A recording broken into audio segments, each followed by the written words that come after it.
Welcome to So Very Easy. My name is Laura, and today I'd like to introduce you to a new book. And with that new book comes a free pattern, some machine applique, so we can get a really cute tablecloth. The book I want to share with you today is called A Simple Life. And this is not an ordinary quilt book.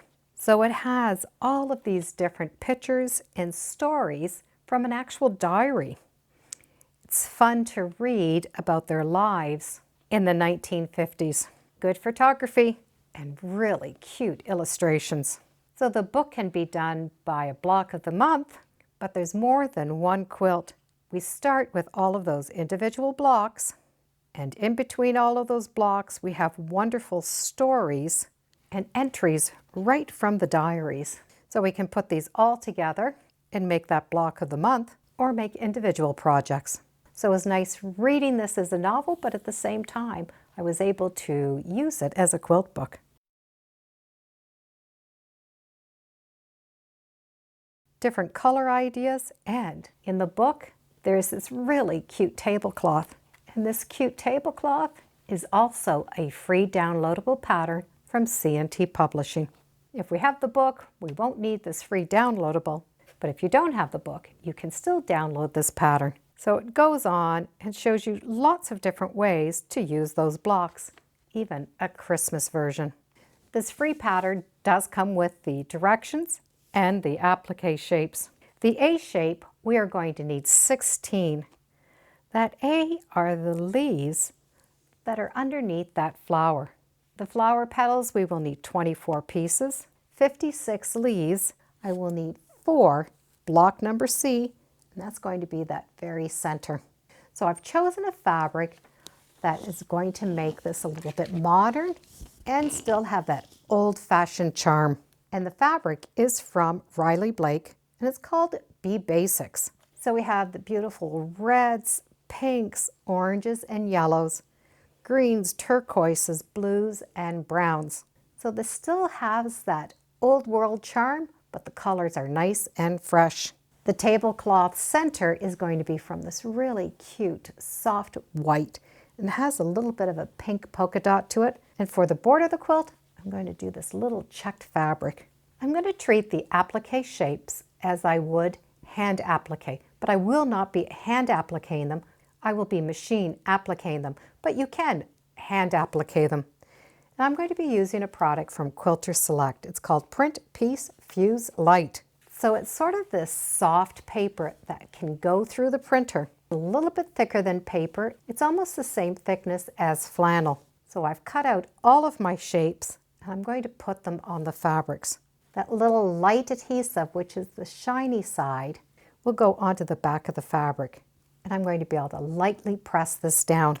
Once that shape has been pressed on, I'm going to cut around about 1/4 inch. We can cut out the shapes with a pair of scissors, but I prefer to cut out my shapes with pinking shears. That way, when the seams do go over, it gives us a smoother edge. I will be gluing these edges over. I will be using a fabric glue, and I'm going to run the glue all the way around the outside. Just fill those edges with glue. From here, I can take my thumb and roll over the edges. This backing is firm enough that I can feel that edge. And then slowly, just roll over those edges. For the flower petal, I'm going to glue all the way around the outside first. Start on one edge. I'm using my thumb just to roll that fabric over. And I'm trying to hit just that little edge. I'm not trying to do the whole thumb press, just that little edge. So I have that whole edge over. There is a way we can do these points to keep them nice and pointy. Run the glue along the one side, and I don't mind just doing a little extra. Same thing, we're going to start with that end and fold it right up.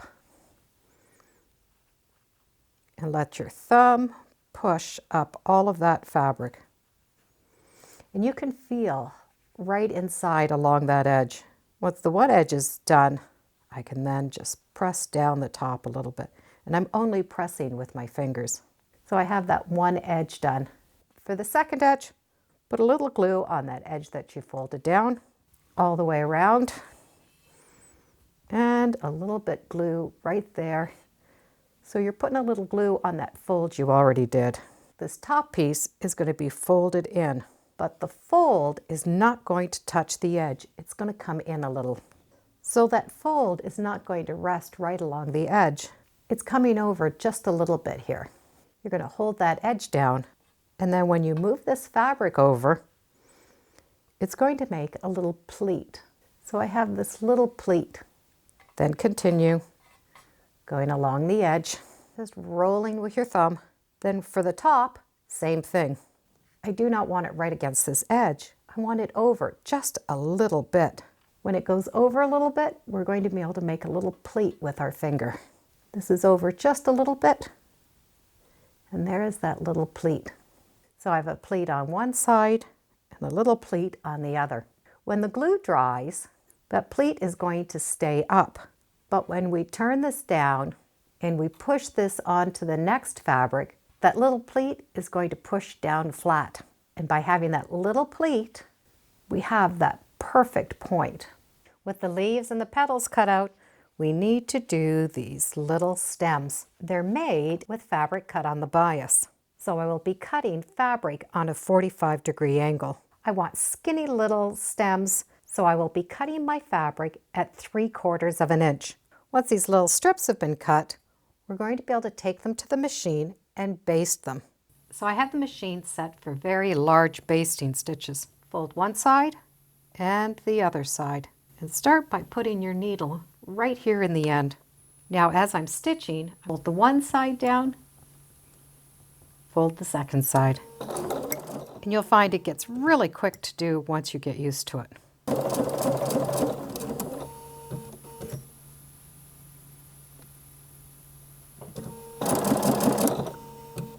We will need 8 of these stems. The one side is in, the other side is out. When we turn it over, we have these really big basting stitches, and that bias is still going to stretch. I followed the directions and made a square tablecloth. The flower I'm going to do after, but I will be making a template. I'm going to take those flower shapes, put them down, trace a shape that I like, then I can put these away for after. So I do have that flower shape. This is going to give me the shape that I need to put the flowers in the corner. I'm going to sew the vines and the leaves on first, on both sides, the flower after. I will be glue basting all of these down and then pinning them before I go to the machine. Because I'm gluing these down, I'm going to cover my ironing surface with a piece of parchment paper. So we have the flower with the stems and the leaves.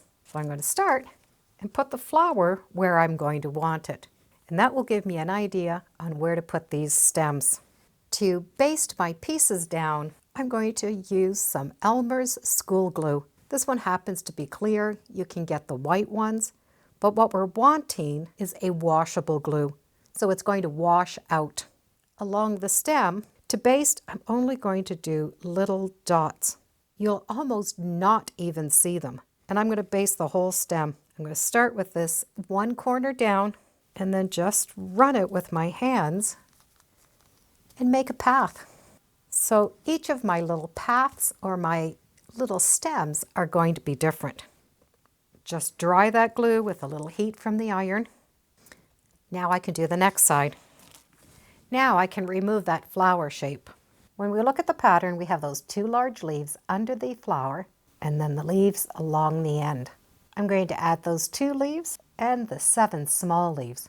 So I'm going to start with the 2 big leaves. I do want to cover the end, and I can do that with my first leaf. And there's so many different ways that you can put the leaves. Just little drops of glue all the way around, and 1 or 2 or 3 little drops in the center. Put the one, do the next leaf. Dry these leaves with your iron for about 10 seconds. Now I'm going to do the next side. And just like I did the 2 leaves, I will now glue these down. Even though these leaves are glued down, I will be putting a pin in each leaf because this is going to be pushed and pulled through the machine, and I just don't want one to fall off. I will be using a blanket stitch to go around these shapes. We have one stitch that goes down, a stitch sideways, a stitch back, one stitch down, sideways, back, down, sideways, back. These stitches that are going sideways are going to go into the fabric so that this long line of stitching will run along the outside. I will be using a clear monofilament thread. You're not going to see this thread at all in the stitching. In the bottom, I'm going to use a white thread, and it's going to be a 60 weight. This thread is a nylon monofilament thread. Those long stitches are going to go along this edge, and those little bites are going to come in. Stitch in, back, stitch forward, in, back. So I'm going to have these little stitches running all along the edge.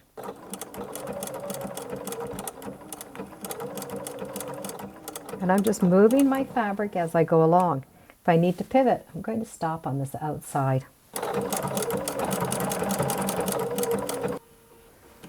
Stop and pivot. So I'm going to continue all the way. And I'm going to stop with my needle down in this point. The needle is on that outside. Now I can rotate this. And there's that pushing and pulling I'm talking about. Now that needle is back on that outside.